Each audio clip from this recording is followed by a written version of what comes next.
ইরানের president Ibrahim Raisi, পররাষ্ট্রমন্ত্রী হোসেন আমির Abdollahian সহ বিধ্বস্ত হেলিকপ্টারে থাকা সব কর্মকর্তারা মারা গেছেন। দেশটির আধা সরকারি নিউজ এজেন্সি মেহের নিউজ এ খবর নিশ্চিত করেছে। ইরানি সংবাদ মাধ্যমটি বরাত দিয়ে আল জাজিরা জানিয়েছে, বিধ্বস্ত হেলিকপ্টারে ছিলেন পূর্ব আজারবাইজান প্রদেশের গভর্নর মালেক রহমাতিও। যদিও প্রেসিডেন্টের মৃত্যুর বিষয়টি এখনও পর্যন্ত নিশ্চিত করেননি দেশটির সরকারি কর্মকর্তারা। তবে নাম প্রকাশে অনিচ্ছুক ইরানের এক শীর্ষ কর্মকর্তা রয়টার্সকে প্রেসিডেন্ট রইসি সহ হেলিকপ্টারে থাকা কর্মকর্তাদের মৃত্যুর সংবাদ নিশ্চিত করেছেন। এদিকে চিকিৎসকরাও দুর্ঘটনাস্থলে প্রাণের কোনো অস্তিত্ব পাননি বলে জানিয়েছেন।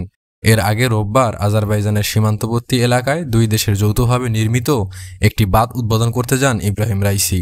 সেখানে আজারবাইজানের প্রেসিডেন্ট ইলহাম আলিয়েভও ছিলেন। সেখান থেকে 3টি হেলিকপ্টার বহর নিয়ে ইরানের পূর্ব আজারবাইজান প্রদেশের রাজধানী তাবরিজে ফিরছিলেন ইব্রাহিম রাইসি ও তার সঙ্গে থাকা অন্যান্য সফরসঙ্গীরা। পথে পূর্ব আজারবাইজানের জোলফা এলাকার কাছে দুর্গম পাহাড়ে প্রেসিডেন্টকে বহনকারী হেলিকপ্টারটি বিধ্বস্ত হয়। তবে অন্য দুটি হেলিকপ্টার নিরাপদে গন্তব্যে পৌঁছায়।